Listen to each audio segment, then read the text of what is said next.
दोस्तों, सच्चे हृदय से कमेंट बॉक्स में लिखें, जय माता दी माता रानी आपके सभी कष्टों को समाप्त करें, आपकी झोली खुशियों से सदैव भरी रहे। दोस्तों, नवरात्रि का महापर्व 9 देवी अर्थात 9 कन्याओं को समर्पित है।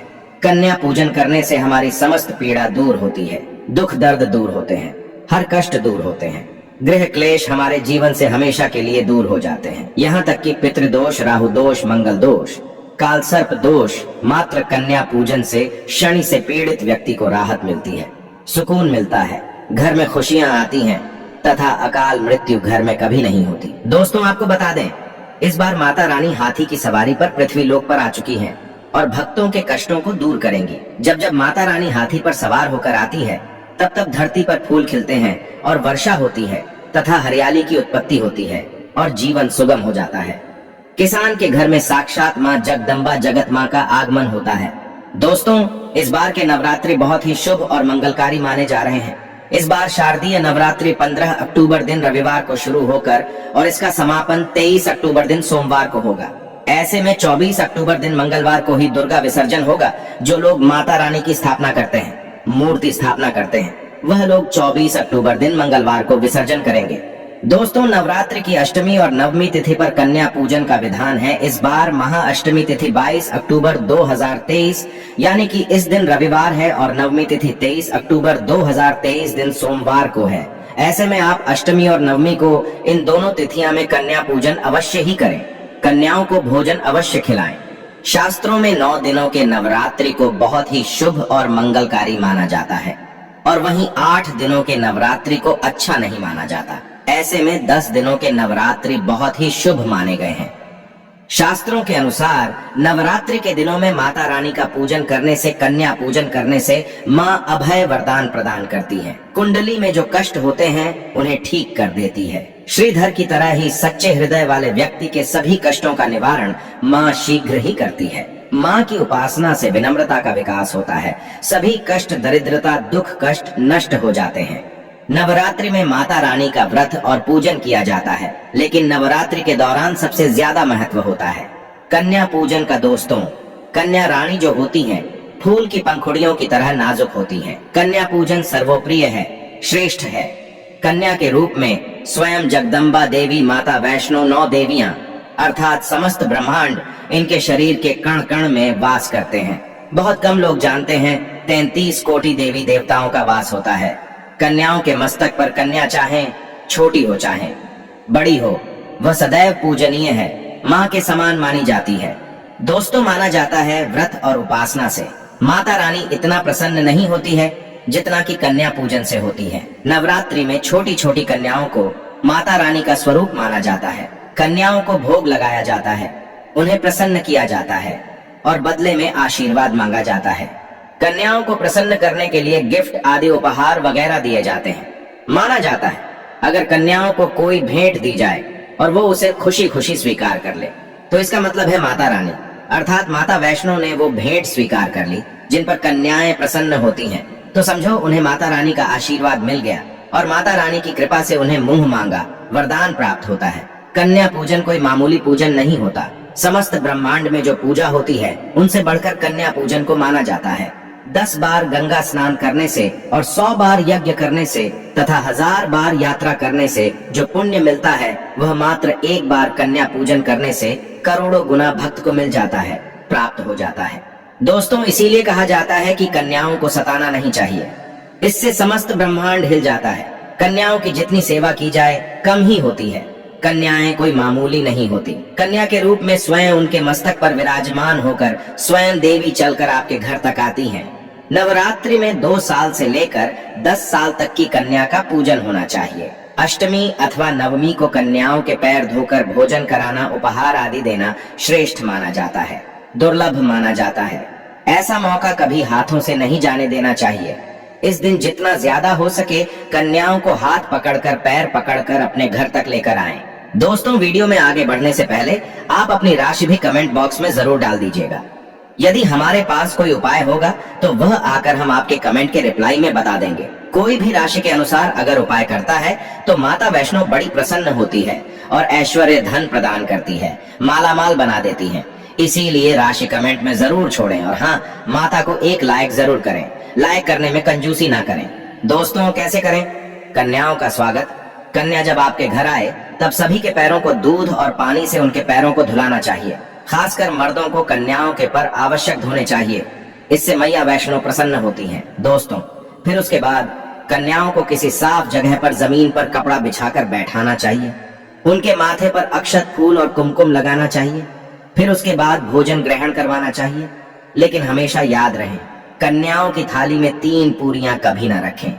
इसे शुभ नहीं, घोर अशुभ माना जाता है। 3 पूरियां तथा 3 रोटियां मरने वाले व्यक्ति के लिए निकाली जाती हैं और जेल में कैदियों के लिए दी जाती हैं। ऐसे में कन्याओं को उनकी थाली में 3 पूरी कभी ना दें, लेकिन 1-2 करके पूरियां दे सकते हैं। इससे 3 संख्या बढ़ जाती है और दोष भी नहीं लगता। दोस्तों कन्याओं को खाना खिलाने के बाद अंतिम में कन्याओं के सर पर लाल चुनरी उड़ाना चाहिए और भोजन में आपको खीर, पूरी, हलवा, चना तथा आलू की सब्जी, छोले वगैरह की सब्जी खिलानी चाहिए। पनीर आदि भी खिलाया जा सकता है। वैसे माता रानी का प्रिय भोजन खीर, हलवा, पूरी और छोले आदि ही है। लेकिन भूल से भी लहसुन और प्याज का इस्तेमाल कभी ना करें, अन्यथा अनर्थ हो जाएगा। अक्सर कई लोग कन्याओं को कुरकुरे का पैकेट, चिप्स वगैरह का पैकेट खिलाते हैं, जो कि घोर अनर्थ माना जाता है, क्योंकि इसमें लहसुन, प्याज का इस्तेमाल होता है, जिसके कारण आपका व्रत खंडित हो सकता है। माँ दुर्गा क्रोधित हो सकती हैं। जहां आपने 9 दिनों तक लहसुन प्याज का परहेज किया, लेकिन आपकी एक गलती पूरे व्रत को खंडित कर सकती है। इतना भी नादान नहीं बनना चाहिए कि माता रानी रुष्ट हो जाए और कन्याओं को भी अशुद्ध होना पड़े। कन्याओं को डब्बा बंद कोई भी ऐसी चीज ना खिलाएं जिसमें लहसुन प्याज होता है। कई चीज तो ऐसी होती है मार्केट में जिसके अंदर लहसुन प्याज का इस्तेमाल होता है। ऐसा आप कभी मत करना। दोस्तों कई लोग कन्या पूजन में खाना घर पर नहीं बनाते और मार्केट से रेडीमेड लाकर ही खिलाते हैं तथा दही जलेबी खिलाते हैं, जो कि शुभ नहीं माना जाता। दोस्तों ऐसा खाना वो लोग खिलाते हैं जिनके घर में मान लीजिए कोई दुर्घटना आदि हो गई है या घर में कोई बीमार है या कोई मुसीबत है, तब वो ऐसा करते हैं। लेकिन अगर आप स्वस्थ हैं, आपको कोई पीड़ा नहीं है, तो ऐसा भूलकर भी नहीं करना चाहिए। माता रानी दही जलेबी नहीं, आपके हाथों का बना भोजन खाना चाहती है, आपका प्यार चाहती है। फिर चाहे आप घर में एक ही पूरी क्यों ना बनाएं माता के लिए, पर आप स्वयं ही अपने हाथों से माता रानी को भोजन खिलाएं। देखिए, भले ही आप दही जलेबी खिला सकते हैं, परंतु माता को घर का बना हुआ शुद्ध भोजन ही अति प्रिय है। खासकर नवरात्रों के दौरान घर में पक्का खाना अवश्य बनाना चाहिए। माता रानी बहुत प्रसन्न होती है। घर का बना पक्का खाना ही कन्याओं को खिलाना चाहिए। हमेशा याद रखें, कन्याओं को प्लास्टिक के बने दोने में खाना नहीं खिलाना चाहिए। ऐसे बर्तन पूजा पाठ के लिए शुभ नहीं अशुभ होते हैं, क्योंकि प्लास्टिक के ज्यादातर बर्तन जो होते हैं जानवरों की हड्डियों द्वारा बनाए जाते हैं, इसीलिए ऐसा पाप मत करना। कन्याओं को हमेशा स्टील के बर्तन या पत्तों से बने बर्तनों में ही भोजन कराना चाहिए, बहुत ही शुभ माना गया है। अगर पेड़ के पत्ते में भोजन कराते हैं तो माता अभय वरदान प्रदान करती है। दोस्तों एक और बात हम आपको बताने वाले हैं कि यदि नवरात्रों के समाप्त होने के बाद यदि बीच में कन्या पूजन में शुक्रवार का दिन पड़ जाए तो कन्याओं को कोई भी खट्टी चीज नहीं खिलाना चाहिए, क्योंकि शुक्रवार का दिन माता संतोषी को समर्पित होता है और माता संतोषी नवरात्रों के दिनों में सक्रिय अवस्था में होती है, यानी वो भी 9 देवियों के साथ में आपके घर में आती हैं। इसीलिए कन्याओं को भूल कर भी शुक्रवार का दिन अगर पड़ जाए तो खट्टी चीज घर में नहीं बनाना चाहिए और कन्याओं को भी खट्टी चीज नहीं खिलाना चाहिए। घोर पाप लगेगा, आपका किया कराया सब बर्बाद हो सकता है। खट्टी चीजों से माता संतोषी रुष्ट हो सकती हैं, चिढ़ सकती हैं, आपको श्राप दे सकती हैं, इसीलिए नादान ना बने। दोस्तों भोजन कराने के बाद कन्याओं की थाली में एक लौंग जरूर रखना चाहिए, क्योंकि लौंग देवी शक्ति तथा दुर्गा माँ को बहुत प्रिय है। लौंग माता शक्ति का प्रतीक होती है। लौंग में नव दुर्गा का वास होता है। इन 9 दिनों में माता रानी को लौंग का भोग ही लगाया जाता है, तो खाना खाने के बाद कन्याओं को लौंग अवश्य अर्पित करें। माता रानी को अमृत से बढ़कर लौंग प्रिय है, इसीलिए कन्याओं को थाली में चुपचाप एक लौंग जरूर रख दें, आपका भाग्य चमक जाएगा। माता लक्ष्मी आपके जीवन में धन की कोई भी कमी नहीं होने देंगी। दोस्तों आपको बता दें, कन्याओं को उपहार में क्या दें। कन्याओं को खुश करने के लिए उनकी थाली में दक्षिणा डालें, ताकि आपके घर में संपन्नता बनी रहे तथा धन की कोई भी कमी ना हो। कन्या जब आपके घर से खुशी खुशी धन लेकर जाती है तो वह भी आपको खुशी खुशी कई गुना आपको धन प्रदान करती है। इस समय कंजूसी मत करना, खुशी खुशी कन्याओं को धन अवश्य देना। कन्याओं को कोई सुंदर गिफ्ट दे सकते हैं। शास्त्रों में बताया जाता है कि कन्या जितना खुश होती है, माता रानी उतना ही जल्द फल की प्राप्ति प्रदान करती है। ऐसे में आप कन्याओं को चॉकलेट बॉक्स दे सकते हैं तथा खूबसूरत कपड़े दे सकते हैं। याद रहे, काले कपड़े ना दें और स्टील के बर्तन भी गिफ्ट के तौर पर दे सकते हैं। याद रहे कि कन्याओं को लोहे का कोई भी सामान नहीं देना चाहिए, नहीं तो राहु केतु का प्रभाव आपके जीवन में प्रवेश कर जाएगा। राहु काल तथा राहु दोष आपको लग जाएगा, आप बर्बाद भी हो सकते हैं। दोस्तों, जब कन्या अपने घर के लिए प्रस्थान करें तो उनके चरण जरूर छू लें और अपने मन में अपनी प्रार्थना को पूरा करें। सच्चे दिल से मांगी हुई मुराद माता रानी अवश्य ही पूरी करती है। सच्चे दिल का मतलब होता है मन में कोई भी लालच ना हो, और अगर वो लालच माता को पाने के लिए बन जाए तो उसे बोलते हैं सच्ची श्रद्धा और सच्ची भक्ति। ऐसी भक्ति के आगे स्वयं 33 कोटि देवी देवता आपको नमस्कार करते हैं। दोस्तों, नवरात्रों के दिनों में अगर मिल जाए आपको ये संकेत तो समझो, माँ दुर्गा आपके घर में आ चुकी है। ये संकेत बताते हैं माँ दुर्गा का आशीर्वाद आपको प्राप्त होने वाला है। तो आइए शुरू करते हैं। दोस्तों, पहला संकेत, जब आप कलश स्थापना करते हैं तो जौ से निकली हरियाली बहुत ही शुभ मानी गई है। कहा जाता है कि जौ से निकली हरियाली हमारे भविष्य में होने वाले अच्छे और बुरे होने का संकेत देती है। ये सभी बातें हमारे आने वाले साल का भविष्य बताती हैं। यदि आपने जौ बोए हैं और वो किसी कारणवश नहीं हो पाए हैं तो ये संकेत बड़ा ही मनहूस माना गया है। कहा जाता है कि नवरात्रों में जौ अगर सूख जाते हैं या बढ़ते नहीं हैं तो आपको समझ लेना चाहिए कि ये साल आपका खराब होने वाला है तथा घर में कोई बीमारी आने वाली है, या दिन दुगनी रात चौगुनी आपकी कम होने वाली है या घटने वाली है। दोस्तों, ये धन हानि का संकेत माना गया है, क्योंकि आपने कोई ना कोई गलती ऐसी कर दी होगी जिसके कारण माता रानी नाराज हो गई हैं। इसीलिए माता से आप क्षमा अवश्य मांग ले। माँ अपने भक्तों को अवश्य माफ करती है। एक माँ ही होती है जो अपने बेटे को, अपने लाल को हर गलती पर माफ करती है, लेकिन ऐसा बेटा किस काम का जो माँ से माफी ना मांगे। इसीलिए माता रानी से अपनी गलती की माफी अवश्य मांग लें। मैया वैष्णो अपने भक्तों को कभी निराश ही नहीं करती, बल्कि उन्हें धन धान्य से और खुशियों से परिपूर्ण बना देती है। और दोस्तों, यदि जौ हरे भरे हो जाते हैं तो ये शुभ संकेत होता है। इससे आने वाले समय में आपको बहुत ज्यादा ही धन लाभ होगा। माना जाता है कि 1 रुपए का सिक्का या चांदी का कोई भी सिक्का जौ के बीचों बीच में अगर मिट्टी में दबा दिया जाए तो घर में सुख समृद्धि आती है, माता लक्ष्मी दौड़ी दौड़ी चली आती है। जौ के अंदर हमेशा 1 रुपए का सिक्का अवश्य डालना चाहिए। जौ को खाली नहीं रखना चाहिए, उसमें धन वगैरह अवश्य डालना चाहिए। इससे माता का आशीर्वाद सदैव परिवार पर बना रहता है और जीवन में कोई भी संकट नहीं आता। खाली जौ मतलब धन भी खाली, खुशियां भी खाली ही मिलेंगी। दोस्तों, नंबर 2, यदि आपकी नींद नवरात्रों के दौरान सुबह 4 बजे के आसपास खुलती है तो इसे बड़ा ही शुभ संकेत माना जाता है, क्योंकि ये समय ब्रह्म मुहूर्त कहलाता है। इस समय देवी शक्ति अपने सच्चे भक्तों को ही जागती है। इस समय उठाना मतलब माता की कृपा प्राप्त करने के बराबर माना गया है। ये संकेत बताते हैं कि माता की सच्ची भक्ति का प्रभाव आपके ऊपर हो चुका है और माता रानी आपको जल्दी ही कोई खुशखबरी देने वाली है। माँ आपकी सच्ची भक्ति से बहुत खुश हैं।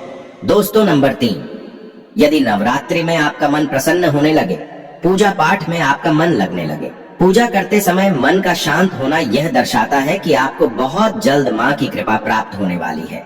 माता रानी आपकी भक्ति से बहुत खुश हैं। आपकी भक्ति माता रानी को आनंद दे रही है। ऐसे व्यक्ति को समझ जाना चाहिए कि उसके जीवन में अब अच्छा समय आने वाला है। दोस्तों, नंबर 4, नवरात्रों के दौरान अगर माँ के गले से फूल गिर जाए तथा जौ के हरे भरे पत्ते अगर बिन हवा के हिल जाएं, तो इसे अति उत्तम माना गया है। ये संकेत बताता है कि माता रानी का आगमन आपके घर में अस्थायी रूप से हो चुका है। आपको माता लक्ष्मी की कृपा प्राप्त होने वाली है। ये संकेत कुछ खास लोगों को ही दिखाई देते हैं। माना जाता है कि पूजा करते समय अगर धुआं अधिक बढ़ जाए तो इससे ये पता चलता है कि आपके घर से गरीबी हमेशा हमेशा के लिए जाने वाली है। भूत प्रेत आत्माएं अब आपके घर से हमेशा के लिए जाने वाले हैं। पूजा करते समय धुएं का अधिक होना बहुत ही शुभ और मंगलकारी माना गया है। ये संकेत भविष्य में अच्छे परिणाम को दर्शाते हैं। दोस्तों, नंबर 5, द्वार पर गाय का आना। वेदों में बताया जाता है कि नवरात्रि के दौरान गाय माता का घर में आना बड़ा ही शुभ संकेत माना गया है। नवरात्रि में द्वार पर गाय का आना अत्यंत शुभ है। यदि आपके भी द्वार पर गाय आती है तो गाय के माथे पर कुमकुम लगाना ना भूलें तथा गाय को रोटी जरूर खिलाएं। इससे माँ दुर्गा अत्यंत प्रसन्न होंगी और आपकी झोली खुशियों से भर देंगी। द्वार पर गाय का बार बार आना भी जीवन में आने वाले अच्छे संकेतों की ओर इशारा करता है। दोस्तों, नंबर 6, सपने में शेर का दिखाई देना। अगर आपके सपनों में माँ दुर्गा दिखाई देती है, अर्थात कोई भी देवी अगर आपके सपनों में दिखाई देती है तो बड़ा ही शुभ माना गया है। नवरात्रों के पावन अवसर पर माता के दर्शन किसी खास भक्तों को ही होते हैं। ये सपने कभी किसी को शेयर मत करना। यदि माता की सवारी तथा शेर रात्रि में सपने में बार बार दिखाई देता है तो माँ दुर्गा आपसे प्रसन्न है। ये संकेत बताते हैं कि जल्द ही आपकी कोई मनोकामना अवश्य पूर्ण होगी और आपके शत्रुओं का नाश हो जाएगा। शत्रु आपके नाम से ही थर-थर कांपने लगेगा। माँ दुर्गा का वाहन शेर है, इसीलिए नवरात्रि में शेर का दिखाई देना अत्यंत शुभ संकेत होता है। दोस्तों, नंबर 7, यदि कोई छोटी कन्या आपको सुबह सुबह लाल वस्त्र धारण किए हुए दिखाई देती है तो आपने साक्षात मां दुर्गा के दर्शन किए हैं। यदि नवरात्रों में सबसे पहले आपके घर में कन्याओं का आगमन हो जाए तो समझो आपको दुनिया की कोई भी शक्ति, ब्रह्मांड की कोई भी शक्ति आपको करोड़पति होने से नहीं रोक सकती। आपके जीवन में, आपके घर में माता लक्ष्मी का आगमन होने वाला है। आप दिन दुगनी रात चौगुनी तरक्की करेंगे। अब आप खुशियां मनाइए और मिठाइयां बांटे। ऐसे में कन्याओं को भरपूर तरीके से खुश रखें और उनका आगमन दूध से चरण धुलाकर करें, कोई भी कंजूसी ना करें। दोस्तों, माता रानी आपको ये संकेत दे रही है कि अब आपका बुरा समय समाप्त हो चुका है। अब जीवन में सुख समृद्धि के द्वार खुल जाएंगे। दोस्तों, नंबर 8, घर पर उल्लू का आना। यदि मां लक्ष्मी का वाहन उल्लू नवरात्रि में आपके घर पर आकर बैठ जाए तो ये भी शुभ संकेत है। इसका अर्थ है कि मां लक्ष्मी का आपके घर में प्रवेश हो चुका है और आपकी आर्थिक स्थिति और मजबूत होगी। लेकिन याद रहे, उल्लू नवरात्रि और दीपावली पर आना ही शुभ माना जाता है। दोस्तों, नंबर 9, यदि ब्रह्म मुहूर्त के समय यानी सुबह के 4 बजे के आसपास घंटियों की आवाज सुनाई दे जाए या शंख की आवाज सुनाई दे जाए तथा कोई भजन सुनाई दे जाए तो बड़ा ही शुभ संकेत माना गया है।